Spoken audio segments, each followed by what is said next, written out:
ducha fría, decían en Kundalini Yoga, tu primera batalla a vencer es ducharte con agua fría en la mañana. Tu primera victoria. Y fortalece la voluntad. Las personas dicen, no tengo fuerza de voluntad. Dúchese con agua helada, va a ver cómo Va a ver se va a sentir. Y lo otro, bueno, imprescindible, meditar. O sea, llevar la mente al silencio es clave. Que es como estar en el aquí y en el ahora. En el fondo no Sí. estar aquí.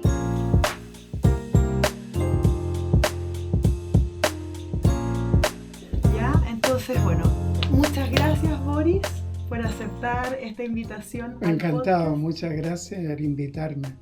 Qué bueno. Porque hablar de este tema es apasionante y hay poco espacio donde se pueda hablar de esto, entonces... Exactamente, y en el fondo, y desde ahí entonces agarrémonos al tiro del tema, del gran tema, ¿verdad? Sí. Que es la hipnosis. Sí. ¿Sí? Cuéntanos un poco y cuéntales también a las personas que van a ver y escuchar este podcast, ¿qué es la hipnosis? La hipnosis es un estado natural de conciencia. Hay 4 estados principales de conciencia. El estado de vigilia, donde el cerebro emite ondas bioeléctricas, predominantemente ondas beta. Cuando uno se relaja mucho, predominan las ondas alfa, que son más lentas, son entre 12 y 8 Hz. Cuando uno entra en trance, o sea, no está ni despierto ni dormido, sino en ese estado intermedio, que es un estado natural, que cuando uno no tiene insomnio dura aproximadamente 30 segundos a 2 minutos, que tú te estás quedando dormido. Ese estado que en neurología se llama estado hipnagógico, es la hipnosis, ¿no? ¿Y por qué se usa la hipnosis? Porque aumenta al máximo la neuroplasticidad del cerebro, la capacidad del cerebro para desarmar circuitos neuronales asociados al miedo, a trauma y a generar nuevas conexiones neuronales, ¿no? Por eso se usa la hipnosis para fomentar el cambio. Pero, y desde ahí, por ejemplo, hay referentes como un Deepak Chopra, ¿verdad? Sí. O un Joe Dispenza, sí. que también muestran a través de sus libros, de sus cursos, cómo manifestar o cómo estar en un estado de paz mental que te ayude a co-crear tu realidad, ¿verdad? Eso, para las personas que hoy en día hablan de manifestar, por ejemplo, ¿sería como estar en un estado símil desde...? Totalmente. O sea, de hecho, yo fui a un taller con Joe Dispenza. Okay. Y claro, cuando él habla de visualizar, por ejemplo... Porque él se recuperó... sí. En el fondo, para los que no sepan, pueden buscarlo, pero en el fondo Joe Dispenza estuvo parapléjico, ¿verdad? Exacto, sí. Él no tenía ninguna posibilidad de volver a caminar y él, a pura meditación, volvió a caminar. O sea, exacto, solo con poder mental. Sí. Meditaba, entiendo que 8 o 9 horas diarias. Sí. ¿Verdad? Entonces, es una historia bien bonita y a pura mente. Puramente. Y la hipnosis lo que hace es acceder al inconsciente. Fíjate que cerca del 90% de nuestra actividad mental es inconsciente. Y a través de la hipnosis tú trabajas con el inconsciente. De hecho, los expertos, los maestros número 1 en hipnosis en el mundo, dicen que la hipnosis la definen como predominio de la actividad del inconsciente. Eso es lo que distingue a la hipnosis de meditación de otras técnicas, es que se trabaja con el inconsciente, y si mucho de nuestra actividad mental es inconsciente, de ahí la importancia de trabajar con esta herramienta. Perfecto. ¿Y por qué crees tú que hoy en día cuesta tanto que esto se aplique en colegio, se aplique desde la primera infancia, que son cuando los niños vienen como con todas estas aptitudes y habilidades abiertas, ¿verdad? Y que en el fondo muchas veces nos desapeguemos o que en la vorágine del día a día no haya conexión como con el aquí y el ahora, con el presente, con el qué pasa con mis emociones? ¿Por qué crees tú que pasa eso? Yo creo que varias razones. Una de que los profesores están muy, no sé, o sea, te lo digo totalmente como lego en esto, pero yo creo que los profesores acá, el énfasis es principalmente la educación más al intelecto, lo racional, y todo lo que es emocional, habilidades sociales, manejo de las emociones, todo eso queda muy relegado. En otros países como en Francia, por ejemplo, a los niños desde pequeños se les enseñan. Si por ejemplo se enoja un niño, no se le censura, no se le dice por qué te enojaste, sino que se le invita a que se siente en una silla que para pensar, para calmarse y reflexionar por qué se enojó. O sea, en otros países se está valorando mucho la educación emocional, que es lo que falta mucho acá. Yo creo que faltan recursos, capacitaciones, todo eso, pero vamos a tener que llegar a eso alguna vez. Efectivamente, porque de hecho yo creo que incluso es difícil que las personas identifiquen con qué emoción están viviendo. Hay gente que pasa enrabiada todo el día o pasa enojada todo el día, desde que se levanta. Y no hay ningún tipo de gratitud, por así decirlo, en su día a día, ¿o no? Exacto, sí. ¿Te llegan pacientes así? Sí, muchas personas están muy estresadas y la única fuente de dopamina que encuentran en las redes sociales, pero por desgracia las redes sociales, si tú abusas de ellas, te va generando problemas, de aislamiento, de ensimismamiento.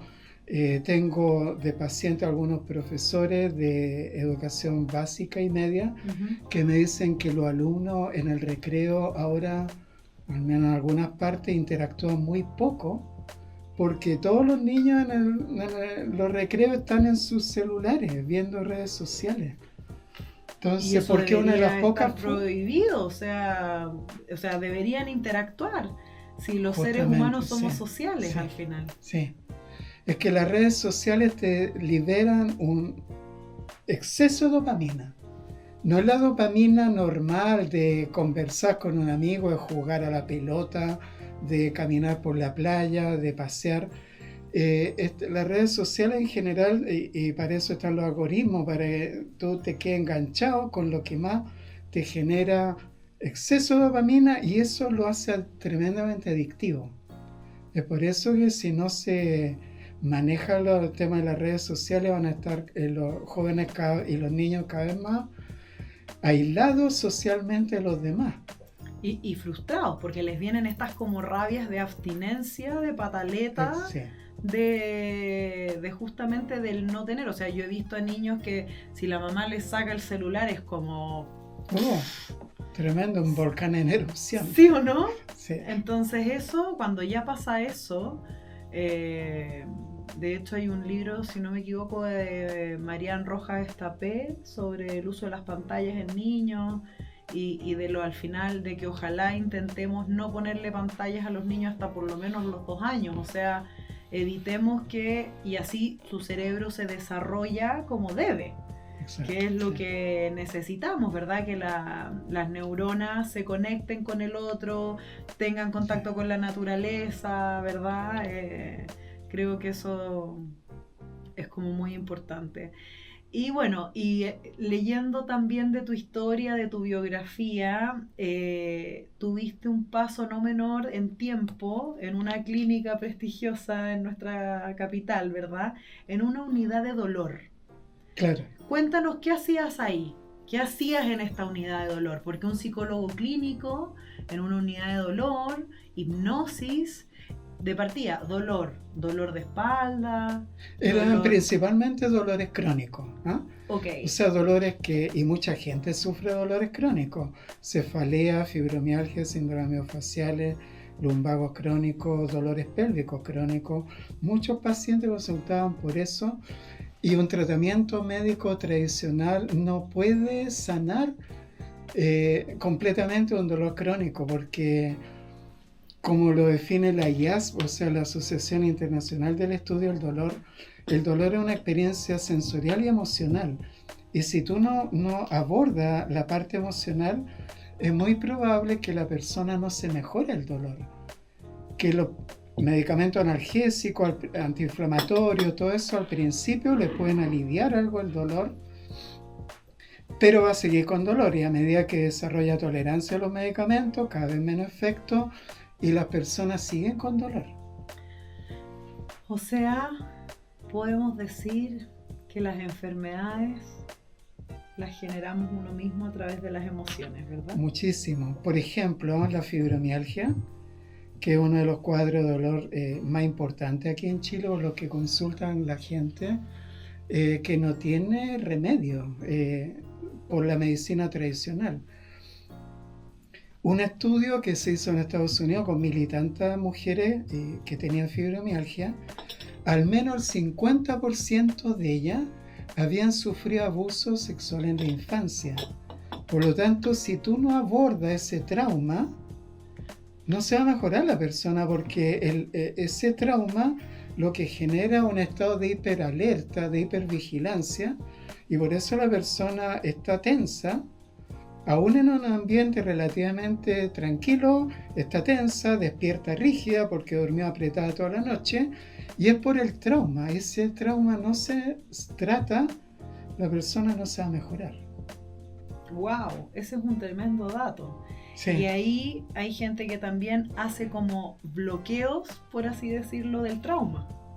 Y los olvida. Y los guarda en una cajita y nunca más los saca, hasta que de repente tú empezás a tirar el hilo y explota. Exacto. ¿Sí o no? Y ahí hay personas que dicen, ¿para qué yo? Porque siempre en la primera sesión pregunto al paciente brevemente sobre su historia familiar, infancia. Y motivo de consulta. Motivo de consulta. Para ver si estamos bien con el motivo de consulta o no. Exacto, sí. Sí, porque hay gente que puede decir yo vengo por A, pero en realidad sí, ese A parece que es B. ¿O no? Sí. Y entonces, lo que tú dices, que muchas personas, no sé el porcentaje exacto, pero bloquean esos traumas porque son muy dolorosos. Los bloquean, los sacan del consciente, quedan ahí guardados en una cajita en el inconsciente. Entonces dicen, ¿para qué voy a abrir esa caja? Pero el problema es que, aunque no lo recuerden, aparecen los síntomas iguales. Entonces hay que abrir la caja para poder sanar los síntomas. Y esa caja se puede traducir en un cáncer, se puede traducir en una fibromialgia, se puede traducir en distintos tipos de enfermedades autoinmunes, de carácter idiopático, porque finalmente somos energía. Exacto, sí. Eso también es otra cosa, que somos energía. Somos en el fondo un poco también como obramos, es lo que recibimos, ¿verdad? Porque eso genera como el efecto mariposa, ¿verdad? Exacto, sí. Y ahí cuando tienes una primera persona, una primera cita, ¿verdad? La primera, ¿cuál es tu motivo de consulta? Le empiezas a preguntar y hay gente que no se abre, sencillamente, o que de frentón su padre o su madre los abandonaron y no tienen mayor información. ¿Cómo puedes llegar a abrir esa caja? En forma muy respetuosa. Incluso hay pacientes que pueden estar varios meses sin abrir esa caja. Okay. Pero por mientras se trabajan en el manejo de la angustia, de los miedos, etc. Y en la medida en que se va desarrollando una alianza terapéutica donde hay más confianza, el paciente de repente, a veces sin proponérselo, el inconsciente le muestra el trauma, porque el inconsciente, que es la parte más sabia de la mente, asociada a corteza prefrontal izquierda, encuentra que ya es el momento en que la persona está capacitada para tratar ese problema. Entonces uno tiene que ser muy respetuoso, porque uno no puede forzar, porque si fuerza puede hacer que el paciente solo se angustie. Entonces hay que respetar los timings, los tiempos del paciente, ¿no? Perfecto. ¿Y cuáles son los motivos de consulta que más te llegan? Lo más importante son abuso sexual en la infancia, traumas infantiles, también mucho de agorafobia, crisis de pánico de la persona. No quieren seguir tomando medicamentos, depender de medicamentos siempre. Ya. Entonces, Medicamentos como ansiolíticos, vale. claro. Uh-huh. Entonces buscan una solución más radical. O sea, las personas en realidad, aunque no hayan estudiado psicología ni nada de eso, pero por sentido común saben de que tienen que trabajar la causa. Eso me maravilla de los pacientes, ese sentido común tan inteligente, de igual si yo tengo una fiebre no puedo solo trabajar en la fiebre, tengo que buscar la causa de por qué tengo fiebre. Entonces los pacientes, por ejemplo, que tienen crisis de pánico, se preguntan después de un tiempo de medicamento ansiolítico y que no quieren seguir dependiendo de él, o porque se quieren embarazar o lo que sea, se preguntan, bueno, quiero ver cuál es la causa de mi crisis de pánico para mejorarla. Y en ese sentido la hipnosis es una herramienta muy potente. O sea, en 6, 8 sesiones uno se mejora, ¿no? Wow. Sin recaída, ¿eh? Porque si tú trabajas el síntoma y la causa, el origen, no tienen por qué recaer después. O sea, es importante. Y ahí, por ejemplo, cuando trabajabas en la parte del dolor, en la clínica, que en el fondo ahí trabajas con especialistas médicos. Exacto. El equipo es básicamente médico, anestesista, traumatólogo, neurólogo, médico fisiatra. Uh-huh. Kinesiólogos, tienen que haber sí o sí kinesiólogo por la parte de movimiento, y psicólogo y psiquiatra. Ese era lo básico del equipo, ¿no? Entonces el médico de la parte médica, los medicamentos, kinesiólogo, bueno, la terapia, y el psicólogo todo lo que es la parte mental, ¿no? Lo que hay, por ejemplo, en la cefalea, muchas cefaleas por rabias reprimidas. Mira. Que la persona no expresa su rabia, se la guarda y termina con dolor de cabeza, ¿no? Entonces, ¿y el bruxismo, por ejemplo? También es mucha rabia reprimida también. Todo ese como morder y como sí. Que hay gente que le llegan a sonar las mandíbulas cuando abren. Y sí, es tremendo. Y ahí el psicólogo, ¿qué puede hacer? Por ejemplo, entrenamiento en asertividad, de que la persona aprenda a expresar su emoción de una forma adecuada, ¿no? Sin reprimir ni explotar. Sí, y eso es lo más difícil. Sí. ¿Tú explotas? En general no. Me ha servido todo este camino de terapia para el ser algo de los 20 años, el Boris de los 20, de los 30, de los 20 me guardaba las cosas, pero ahora lo expreso. No solo la terapia psicológica, sino también yoga. Yo me formé como instructor en Kundalini Yoga. Okay. Y yoga te remueve la energía y uno, aunque no se lo proponga, empieza a expresar más, no explotando, pero diciendo las cosas. ¿Con el yoga? Sí, con el yoga Kundalini. ¿Y por qué el yoga Kundalini y no otro yoga, por ejemplo? Porque el yoga Kundalini es un tantra. ¿Qué significa tantra? Son disciplinas que te activan mucho la energía. Todos los yoga, yo primero fui instructor de Hatha Yoga cuando tenía 18 o 19 años.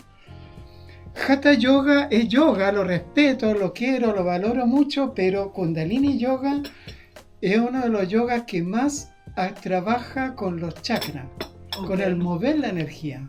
Perfecto. Y por ejemplo, el quinto chakra, que es el de la comunicación. Cuando tú haces asana con el quinto chakra, después te fluye solo al comunicarte. ¿Y qué significa el asana para las personas que no Son las posturas de yoga donde tú tienes que estar un rato, por ejemplo, en la postura de vela. Porque al estar un rato se activa el chakra para el cual se diseñó esa asana. El Son yoga, posiciones en el fondo para poder activar los chakras. los centros de los chakras. Y los chakras, para los que no sepan, bueno, podemos hacer a lo mejor otro podcast de esto, pero en el fondo los chakras son los centros energéticos que tenemos, Justamente, ¿verdad? sí. El raíz, Sí. el sexual, el plexo solar, el corazón, la comunicación, el tercer ojo y corona. Exacto, ¿Sí? sí, los 7. Y sí. todos esos 7 chakras nos conectan y cuando estamos enfermos nos bajan o nos da rabia, duele la guata o el estómago por si nos ven en otros países, porque la guata es muy chileno. Así que, ok, entonces tienes sanas o asanas que Sí. van a permitir movilizar la energía de ese chakra. Exacto, sí. ¿Y eso tú también lo complementas en tu terapia? De todas maneras, yo encuentro que la meditación, por ejemplo, con la hipnosis tiene muchas cosas en común. O sea, de hecho, algunas técnicas de inducción de trance hipnótico, yo uso técnicas de meditación de Kundalini Yoga, ¿no? Perfecto. Porque en Oriente no se habla de hipnosis, pero se habla de Yoga Nidra, que es hipnosis. Se habla de Dream Yoga, que es en el yoga tibetano. Una de las técnicas avanzadas del yoga tibetano, el Dream Yoga, que se trabaja con los sueños lúcidos. Y eso es yoga, es hipnosis también. Sueños lúcidos, o sea, es como cuando tú logras vivir o mirar o vivenciar En estado consciente, semiconsciente, semiconsciente. claro. Y para eso también se pueden hacer los boards que se llaman, que son estos como tableros de co-creación. Exactamente, sí, sí, O sea, todo está conectado. Nada está al azar. exacto, sí.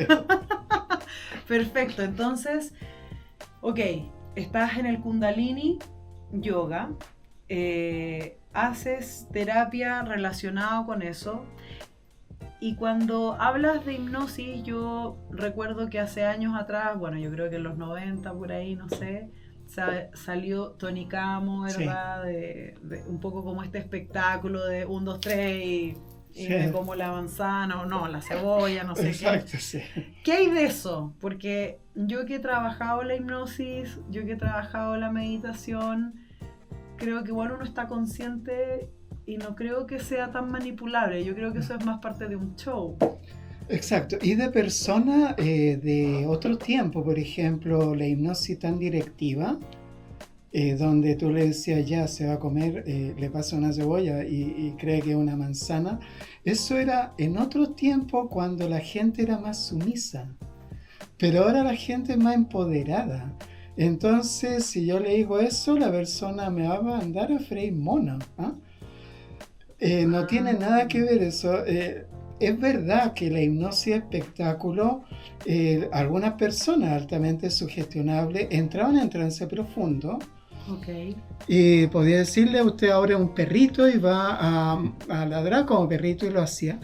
Ahora tú le dices eso a la persona, se va a ir ofendido. Mira. La hipnosis es una herramienta terapéutica potente porque al trabajar con el inconsciente está potenciando la parte más sabia de tu mente, ¿eh? La mente inconsciente, que Jung le llamaba la supraconciencia o el inconsciente colectivo, ¿eh? Que es lo que en el fondo todos, si vibramos en esa frecuencia, podemos co-crear Una cosas. realidad mejor, sí, de todas maneras. Y que se habla también que este año también es para un término de las cosas o se quebran o se rompen, salen las caretas y por eso hay muchas más personas que hoy en día se están separando, hoy en día hay más peleas, hoy en día entramos en conflicto, tenemos que llegar a acuerdos. Estamos en un momento también energético de eso. La gente anda mucho más bélica.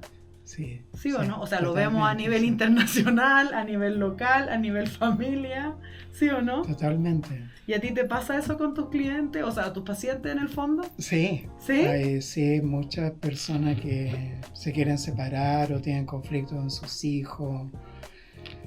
Pero lo que más consultan lejos es estrés, porque las personas tenemos un estilo de vida de tan poca calidad que la persona trabaja full y difícilmente llega a fin de mes, tiene que luchar mucho para llegar a fin de mes y llega del trabajo cansado a comer, a acostarse y hay muy poco espacio de esparcimiento. Entonces consulta a mucha gente por estrés, ¿no? Y por cuadros asociados al estrés como angustia, insomnio, ¿no? Problemas de obesidad, de personas que a veces buscan aliviar el estrés a través de los dulces, sobre todo, de los hidratos de carbono. Pero eso te pasa la cuenta porque al subir de peso te daña la autoestima, entonces en vez de mejorar las cosas empeoran. Es un círculo vicioso al final. El no quererte, el no cuidarte, el no alimentarte bien, el dejarte botado, el no priorizarte. Sí. Es todo un círculo al final. Sí. Y el sedentarismo, ¿eh? Porque las personas dejan muy de lado el ejercicio físico que ayuda tanto a mejorar la química cerebral. Mente sana, cuerpo sano, ¿verdad? Así es, sí. Y desde ahí también es tan importante el moverse, porque está comprobado que si los adultos, o sea, las personas que se mueven toda la vida, llegan mucho menos atrofiados al final de su vida también. O sea, es todo un proceso, ¿verdad? Y ahí, por ejemplo, cuando llega un paciente que llega a ti, ¿te ha tocado que sea escéptico? Totalmente. Hay varias personas, llegan casi obligados, por ejemplo, nunca me voy a olvidar de un paciente, ¿sí? llegan obligados. ¿Por qué? ¿Lo manda la señora? Sí.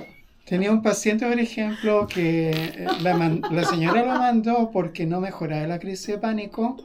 Vivía vivía con fármaco ansiolítico, pero seguía en crisis de pánico y no podía estar todos los días tomando si tenía que trabajar y todo. Entonces la señora lo mandó obligado y esta persona era respetuoso, pero me dijo, mire, yo no creo en estas cosas, ni de meditación, ni psicoterapia, menos de hipnosis. Entonces hicimos una técnica que la grabamos porque la tenía que repetir, de manejo de la crisis de pánico, ¿no? Okay. Solo con técnicas mentales, en vez de tomar el medicamento como primera opción, que sea la última. Y él me contaba después que estaba en una cena, en un restaurante, y empezó a sentir la crisis de pánico, y ya la reconocí, entonces pensó, ¿cómo voy a molestar a mi señora que me lleva a la clínica si yo sé que es crisis de pánico? Y aplicó la técnica que aprendió en la consulta y se le pasó la crisis de pánico.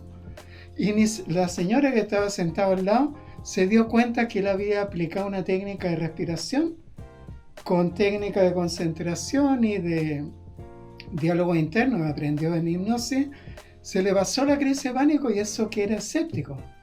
Wow. Así que aunque uno no crea, si lo prueba, puede que le vaya bien. Exactamente, porque también está acá. O sea, si hay una pequeña beta en ese corazoncito que quiere mejorar, puede que sí dé ese resultado, ¿verdad? Totalmente, sí. Sí, yo también creo firmemente en eso. Y ahí, por ejemplo, al final te voy a pedir algún consejo, alguna técnica que puedan hacer las personas en la casa, pero en el fondo, desde ahí, ok, te llega un escéptico y te llega alguien que a lo mejor le ha ido bien, puede tener como, entre comillas, puede decir tengo todo resuelto, pero no soy feliz, por ejemplo. Ahí, ¿cómo lo abordas? Es muy buena pregunta porque llegan personas que dicen lo que tú dices, mi vida objetivamente está muy buena. Estoy bien con mi pareja, con mis hijos, mi trabajo, pero no soy feliz, como que no le encuentro sentido a la vida. Eso, como que le falta ese propósito, ese leitmotiv, ese motor, ¿verdad? Sí. Y ahí, ¿cómo puedes juzgar? ¿Cómo llegas a...? O qué opciones has visto? ¿O qué herramientas les das a esas personas? Mira, ahí la terapia cognitiva yo la elegiría como primera opción, la terapia cognitiva de tercera generación, porque la terapia cognitiva de tercera generación incluye técnicas de meditación, técnicas gestálticas, incluso hipnosis, ¿no?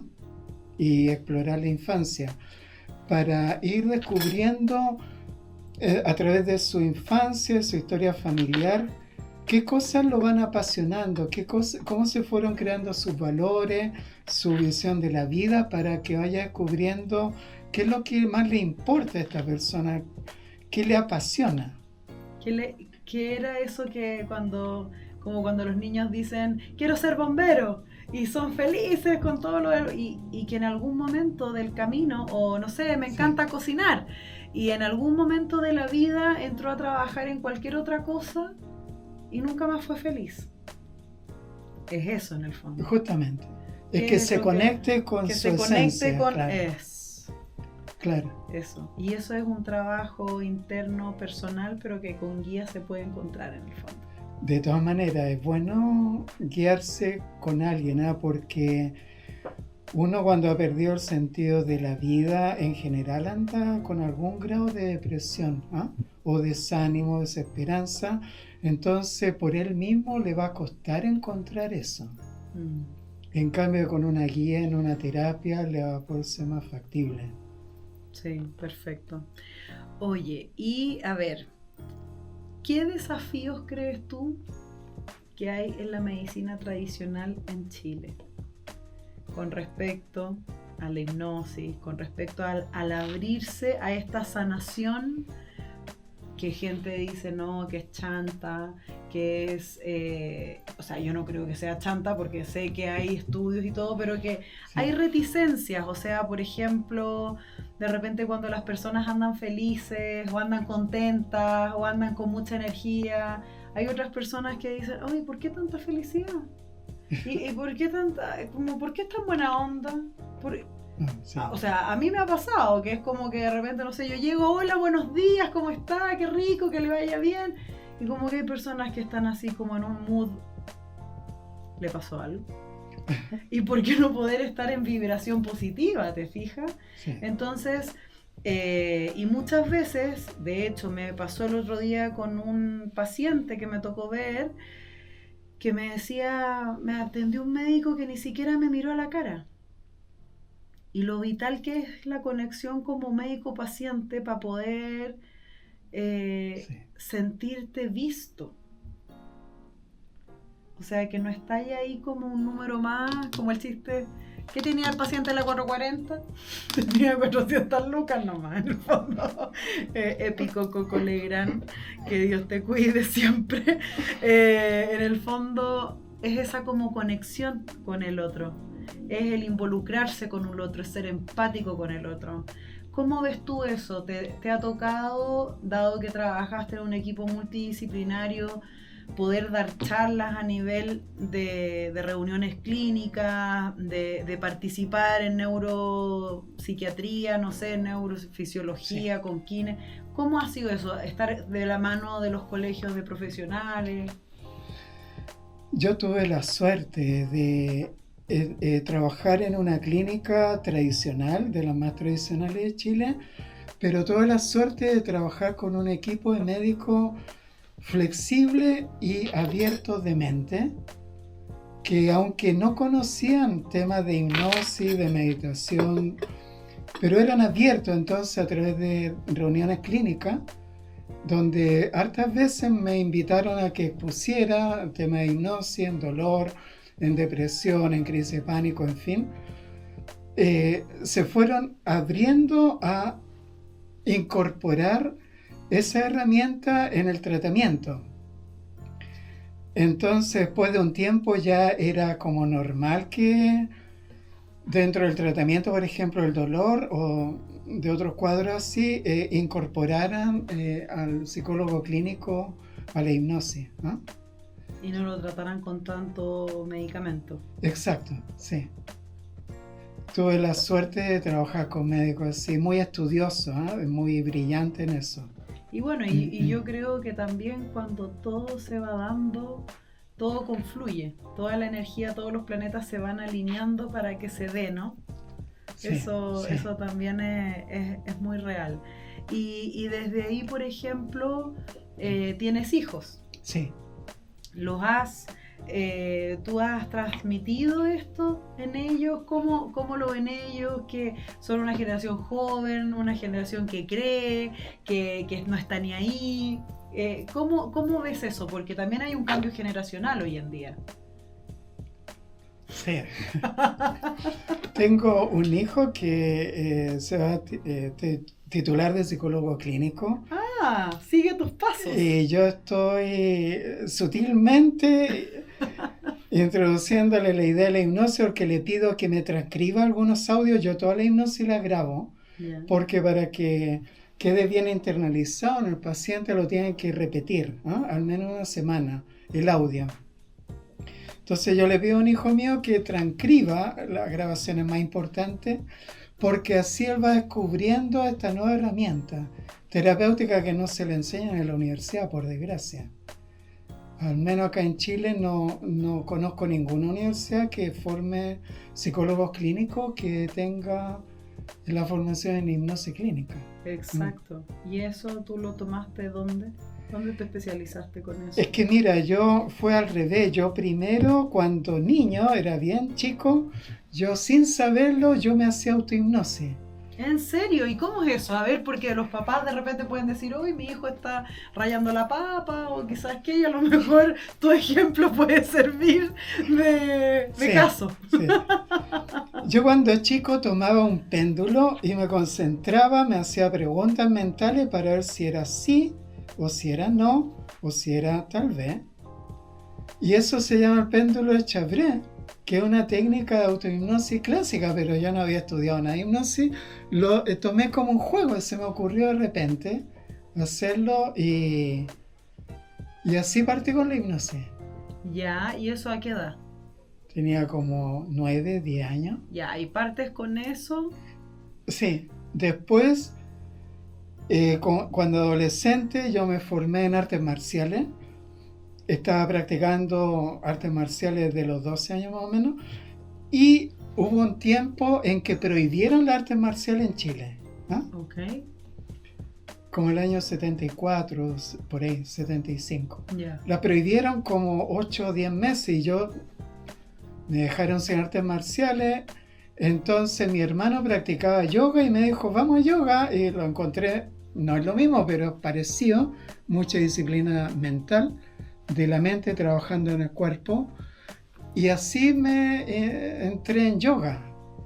Y la meditación es parte de yoga. O sea, como decía Patanjali, que es un sabio de la India, que fue el primero que sistematizó yoga como en el siglo I a.C., wow, que escribió los sutras de yoga. Él decía que yoga son 8 peldaños y que el séptimo, él le llama dhyana, es meditación. O sea que en toda clase de yoga debería haber no solo ejercicio físico, sino también pranayamas, que es el tercer escalón, y debería haber meditación. O sea, el ejercicio físico junto a la respiración y a la meditación. Son que son como indispensables. Los tres pilares. Sí, son indispensables de yoga. Wow. Por desgracia, a veces la solo clase se hace de yoga como se hace ejercicio físico. Y sutilmente se incorpora algo de respiración, pero la respiración, o sea, si nos oxigena. Bueno, y ahí lo puedo concatenar con que nosotros que trabajamos también muy de la mano con el área de apnea o con la gente que ronca y todo, Claro. El no tener un buen flujo de aire te impacta negativamente en estar más cansado, en no pensar bien, en las redes sinápticas, o sea, por eso somos una máquina perfecta, yo encuentro, o sea, al final el cuerpo humano siempre te da señales, te da luces, entonces hay que escuchar las señales, ¿verdad? Es maravilloso, sí. Y ahora último, la neurociencia me encanta cómo ha visto el valor de la técnica de respiración, que en Oriente lo descubrieron hace varios milenios en yoga.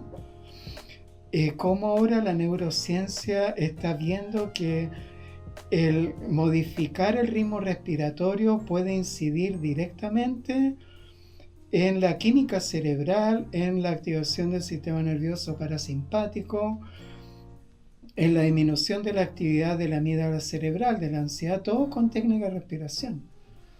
Así que ahora la ciencia está integrando la sabiduría de Oriente acá, formando. Es milenaria. Totalmente. Es milenaria y está muy desconectada de nuestra tradicional. O sea, por ejemplo, hay varios españoles, no sé, como Mario Alonso Puig, que cardiólogo, que trabajó en Boston y que también se dio cuenta que con la hipnosis, la meditación, la calma, bajaban los niveles de presión arterial, por lo tanto las operaciones cardíacas salían mucho mejor. ¿Cuánta gente hoy en día tiene problemas cardíacos?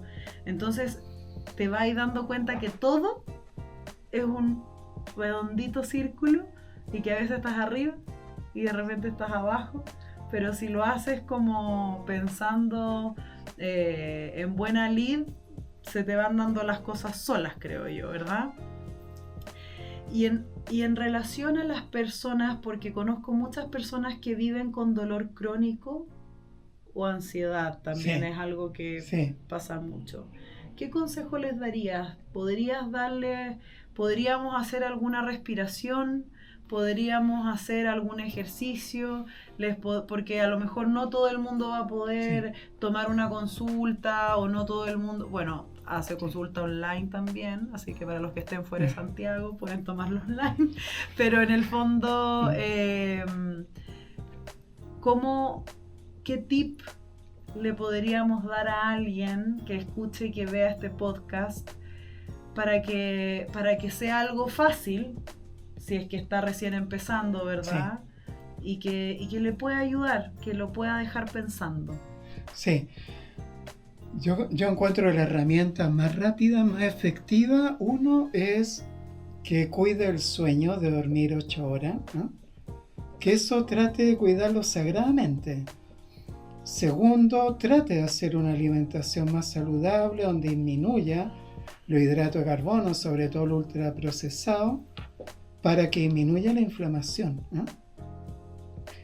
Tercero, que haga en lo posible algún tipo de actividad física, y si tiene mucho dolor, por ejemplo, que haga, por último, salir a caminar, haga bicicleta estática, en fin, lo que pueda. Natación para la fibromialgia, por ejemplo, la natación es uno de los más recomendados, porque todo eso va ayudando a que la persona, sin tener que comprar en una farmacia o ir a una consulta médica, ya haciendo estas cosas, están a mano de todos nosotros, uno se va sintiendo mejor. Y lo otro que yo le recomiendo es que haga técnica de respiración. La técnica de respiración, como te decía, a los pocos minutos, por ejemplo, la respiración cuadrada, donde tú inhalas en 4. Voy a traer el cuaderno para que las personas después se lo mostramos hacemos una hojita y la editamos ahí y la ponemos. Nuestro gran equipo de edición que tenemos. Tenemos un cuadrado, ¿no? Sí. Así. Esta es una de las técnicas, la respiración cuadrada o en caja, o box breathing. Es una de las más estudiadas a nivel de neurociencia, que a los pocos minutos va a producir cambios en la actividad del sistema nervioso, en la química cerebral, muy potentes, donde tú inhalas en 4 segundos, retienes 4, exhalas en 4,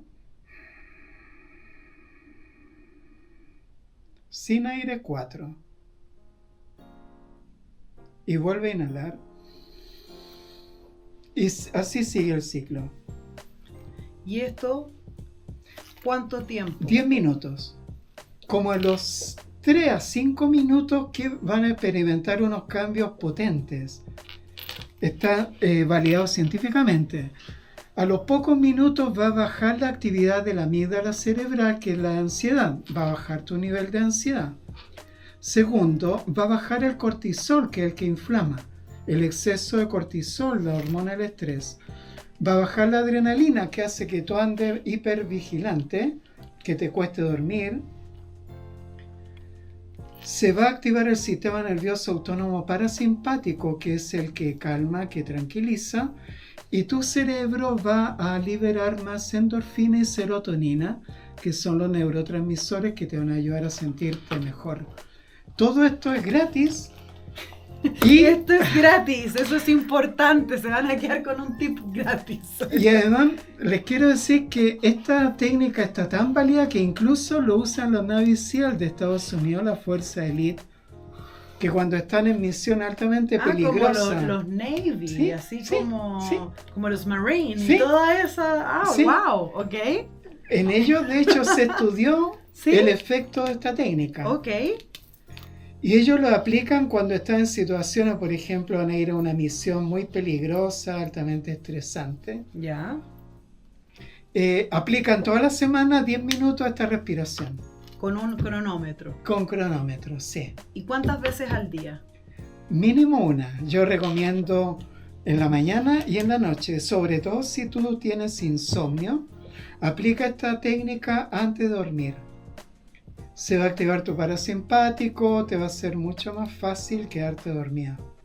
Y eso sería como para bajar los niveles de ansiedad, sí, de estrés, sí, para como estar en calma, en el aquí y en el ahora, y poder relajarse y quedarse dormido. Eso, ayuda mucho.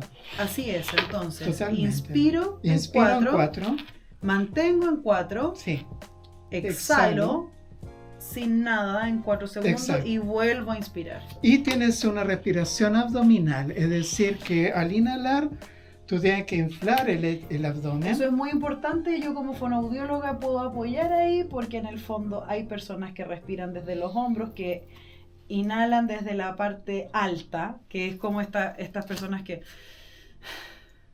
claro, andan todo el rato así. Hay otras personas que son más medio y costal, en el fondo, que es como así, pero que igual levantan los hombros. Y el otro es como el de los cantantes. Exacto. Que es mover y desplazar el estómago. Y es... Exacto. Y eso es lo que hace que llenemos toda la caja pulmonar, ¿verdad? Toda la parrilla costal. Y entonces inspiramos en 4... retienes 4, exhalas en 4 y sin aire 4. Se puede. Ahora hay algunas personas... Aquí está, lo vamos a dejar puesto después en el y una segunda técnica ¿ya? Que te recomiendo, porque hay personas que tienen tanta ansiedad ¿ya? O tanta angustia que no toleran estar sin aire. O sea, la última parte de ¿ya? La respiración en caja, donde estás una pausa sin aire, se angustian. Okay. Entonces existe otra técnica de respiración que es 666. Ya, y eso es un triángulo. Inhalas, claro, inhalas en 6 segundos, retienes durante 6 segundos y exhalas en 6 segundos sin pausa de no respirar. Estás todo el rato inhalando, reteniendo, exhalando. Inhalando, reteniendo, exhalando. Esta técnica se usa mucho para las personas cuando están sintiendo crisis de pánico. De hecho, en la terapia, en los centros de terapia cognitiva de Estados Unidos, te dicen que lo último que tienes que tomar cuando estás con crisis de pánico es un ansiolítico, porque te hace dependiente. Exacto. Que primero aplique esta técnica. Perfecto. Entonces... Ahora, si esta técnica uno la hace con hipnosis, queda más grabado en el inconsciente y por lo tanto funciona mejor. ¿Y ahí cómo la haces con hipnosis? Induzco al trance al paciente y le digo que se visualice en situaciones donde le da pánico. Ya. Que se visualice en esa situación y que está aplicando esta técnica de respiración y que se calma. Entonces queda grabado en su mente este cambio, ¿no? Ah, perfecto. Y ahí, cuando tú dices visualizar, Yo no tengo problemas de visualizar, pero hay personas que me han dicho, pero ¿cómo visualizo? Claro, sí. Entonces, yo a veces les digo, a ver, hay personas que lo visualizan como cuando cierras los ojos y te imaginas una película, eso es como Sí. visualizar, o es como cuando cierras los ojos y dices, te quieres acordar de lo que pasó en la mañana y lo proyectas y lo ves.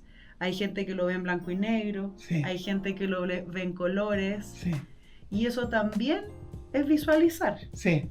Y hay un entrenamiento, por ejemplo, el doctor Hermann Schulz, un neurólogo alemán brillante, adelantado a su época, porque él escribió el entrenamiento autógeno en el año 38, ¿no? Wow.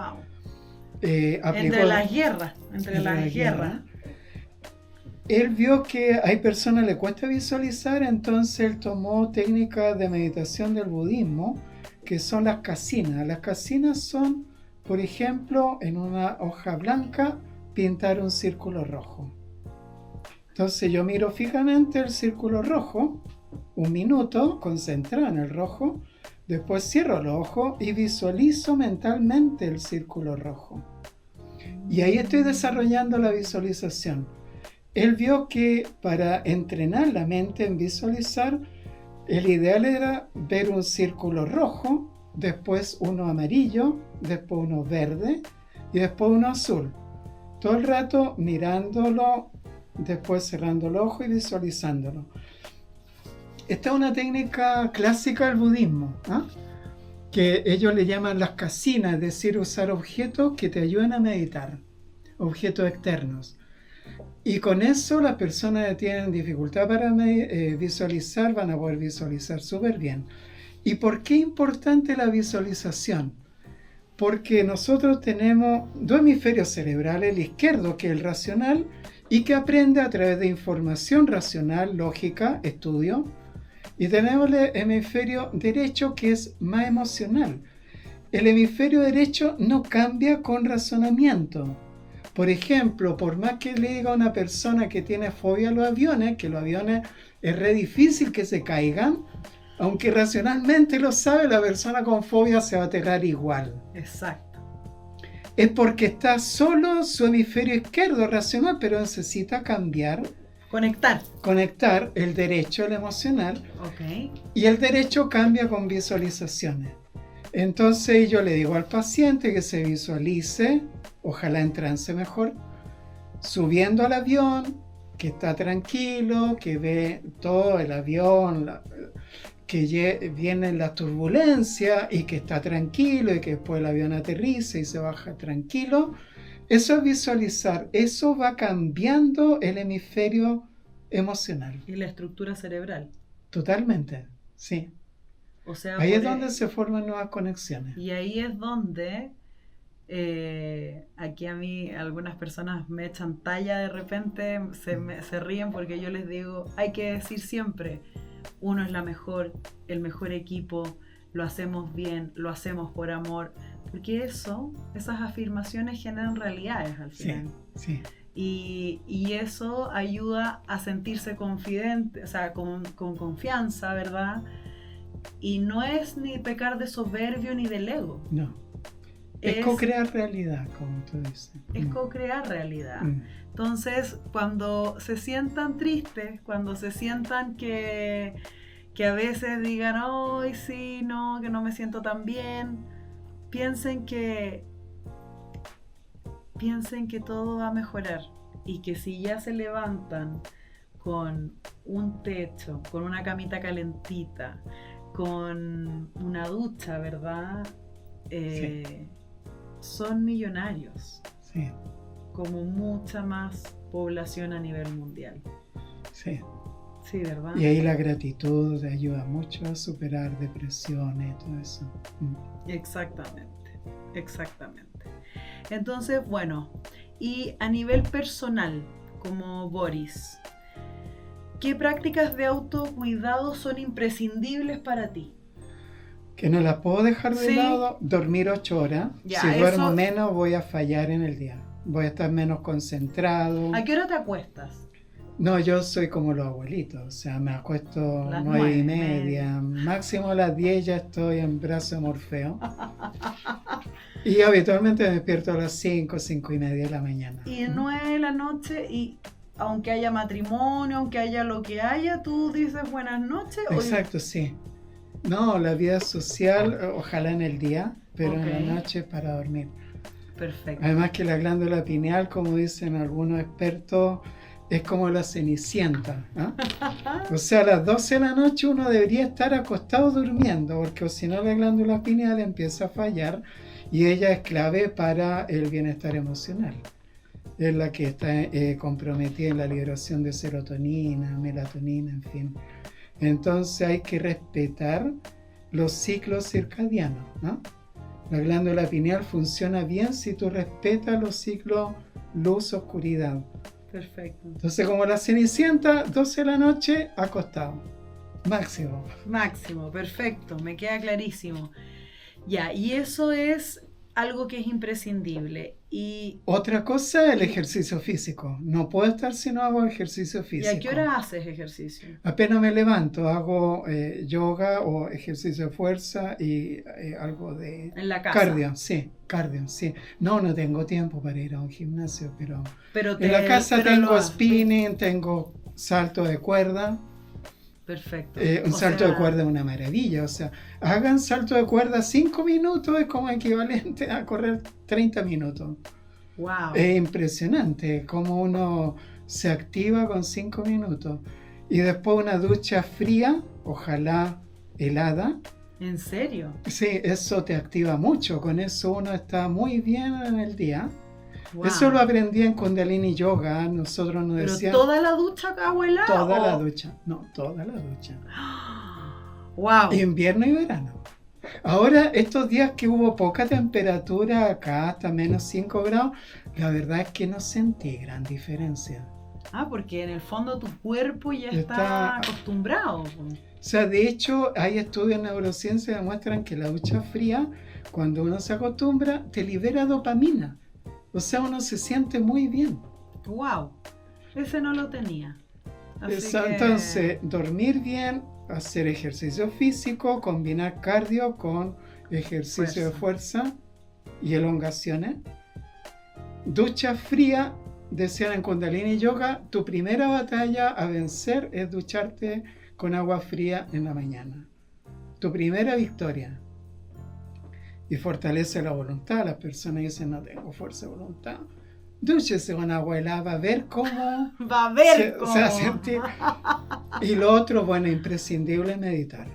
O sea, llevar la mente al silencio es clave. Que es como estar en el aquí y en el ahora. En el Justamente, fondo no sí. estar aquí pensando en lo que va a pasar, sino que estar aquí en tiempo presente. Sí, ¿Verdad? sí. Que las personas están aquí, pero están mirando no sé qué, están mirando el celular, están respondiendo. Es estar aquí. Estar aquí. Y lo último, para no aburrirlo, el estudio. Hay cada vez más estudios, sobre todo para personas de 50 años para arriba, y yo hace muchos años lo pasé, que para mantener un cerebro activo, con buena memoria y todo, hay que estudiar diariamente. Cualquier cosa. Cualquier cosa. Algo que te guste, te apasione, pero Leer, hay que estudiar, aprender algo. Sí. Todos los días. todos los días. Estoy de acuerdo. Eso sí que lo tomo. Y eso sí que lo hago. Sí, todos los días alguna cosa se tiene que llevar uno a la cama. Me parece. Creo que se nos pasó volando, ya llevamos más de una hora. Te cuento. Eso quiere decir que podríamos hacer incluso un segundo podcast dependiendo de las personas, si tienen dudas, si quieren hacer preguntas, si les interesaría saber algo más. Vamos a dejar también los links. ¿Tienes Instagram? Sí. ¿Tienes Instagram? ¿Cuál es tu Instagram? No me lo sé bien. Pero lo vamos a poner. Sí. Boris Arao, yo creo. Sí, pero Boris no, Arao, Arao. sí. ¿Tienes página web? Sí. LinkedIn. No, LinkedIn, sí tengo. YouTube. YouTube tengo. Perfecto. También, Ya, entonces lo pueden encontrar y pueden también darle like a este video y seguirnos y hacernos sus comentarios. Así que muchas gracias. sí. Muchas gracias a ti por invitarme. Muchas Ha sido un gracias. agrado. Qué bueno, me alegro mucho. Así que muchas gracias. Y tengo un regalito. Un regalito, por supuesto, que viene de la mano con la invitación. No tienes que mostrarlo a la cámara.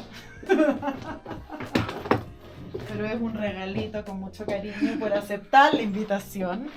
Así que... Qué amable, te pasaste. Muchas gracias.